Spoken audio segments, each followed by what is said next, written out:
time, I'm going to invite one of our own to come up and take the lectern. John is a recent member of Parkside who's just going to share a little bit of his story, a little bit of his testimony as we get started with worship this morning. Good morning, everybody. My name is John. I've been a member of Parkside Lutheran about 2 years now. I serve as an usher and last year assisted with the Carpool for Jesus project, offering rides to those who wanted to attend Mass and have no means of transportation. I am proud to be a part of a church and a congregation that is welcoming and inclusive. I was honored when asked to speak for Pride Month this year and to share my story with you. A lot of people may ask, why Pride? And a simple answer should be, why not? But it's not that easy. Pride is a word, an emotion, and a celebration. And while it defines confidence and self-respect, it's also a connection shared by a community. It's a controversial topic, misunderstood by those who choose to vilify it due to lack of knowledge or understanding. You just need to visit a page on social media that mentions pride, and you will read the hate speech, posts and comments filled with hate, insults, and condemnation. But one commonality you will find with the word pride and members of the LGBT+ community is that it stirs emotion, deep emotion.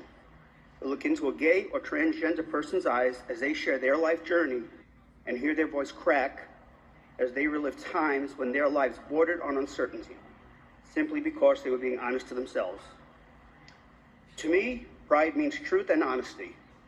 It's being true to myself and to live life honestly and openly, sharing the real me with those that I love. Why pride? Because as far as we've come, people in the gay community still cannot show a public display of affection to their spouse or partner without a sneer, a remark, or a look of disgust. I cannot simply reach out and take my husband's hand on a walk without wondering what repercussions may occur. I cannot place a peck on his cheek at a restaurant or touch his leg in a loving gesture. Because some in the community don't know which bathroom to use or what sport they can play, because we fear the rights we finally achieved will be stripped from us, because to many people we are still substandard citizens. I came out in my late 40s after 2 failed marriages, breaking the hearts of 2 women and 1 9-year-old boy. All because I failed to acknowledge who I was. I feared how my family, friends, and society would view me, because at that time we were labeled freaks of nature or deviants, clowns, something to be made fun of and laughed at. As the gay revolution, as I call it, of the early 2000s took place, normal gay people came forward. There were suddenly people I could identify with.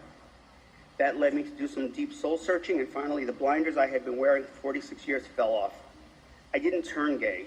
I admitted to myself I was gay. My coming out was not all rainbows and unicorns. No, it was fearful, it was scary.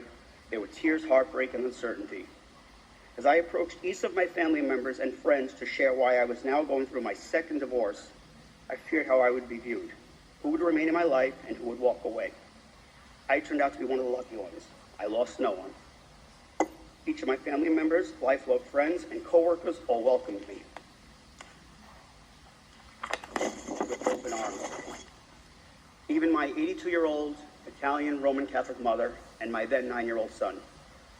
Not everyone is so lucky. Many in the LGBT+ community have been disowned by their family and friends, entering a new life, starting over, and finding new friends that have replaced family. Some couldn't handle the rejection and chose to end their lives. Yet, definitely not all rainbows and unicorns. My path led me to true love, a wonderful son, and an amazing husband. But I can't deny the fact that as a younger man, I never got to experience that first real crush or that first kiss. That young love experience that lasts a lifetime. Young John never got to experience living true as a young man, and old John wonders what his life would have been like. It was the 80s after all. So again, we ask, why pride? Because we have the right to live in truth, not lies, to be honest with ourselves and those around us. Because loving ourselves and sharing who we really are with those we love is an amazing feeling. Living a lie is not living true to yourself, your peers, or to God. You may ask me why all this positive revelation, why I choose to live closeted for so long. It's simple, as I said, shame, pain, fear, confusion, failure. I hated myself and denied myself to feel what was natural to me. I convinced myself to be something I wasn't. Did I seem happy to others? Yes. Was I happy? No. I am the perfect example of the choice issue, or whether a person chooses to or can be groomed to be gay. In denial of what was natural to me, I entered into not one but two traditional marriages. Those marriages failed not because I didn't love the women I married, but now I know I couldn't be in love with them. I couldn't give of myself fully to them. I did all I could to groom myself to be straight.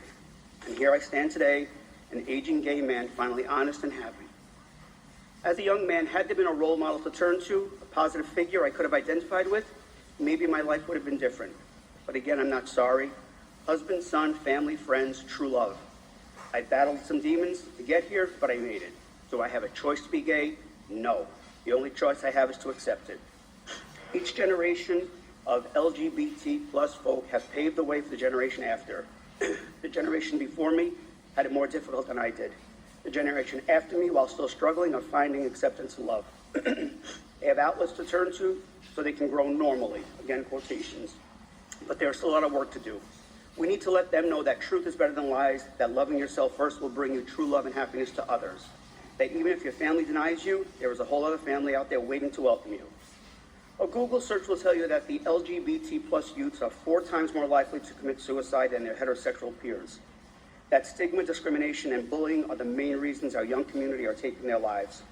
The Trevor Project, an organization formed to assist in the prevention of suicide, shows that 39% of LGBT plus youth seriously consider it, while 46% of transgender and non-binary youth consider it. The Matthew Shepard Foundation, formed in honor of the teen who was beaten and left to die tied to a post and rail fence, focuses on prevention of hate crimes and LGBT plus equality. We shouldn't need these resources, but we do. So again, you ask why pride? It's obvious, why not? Thank you.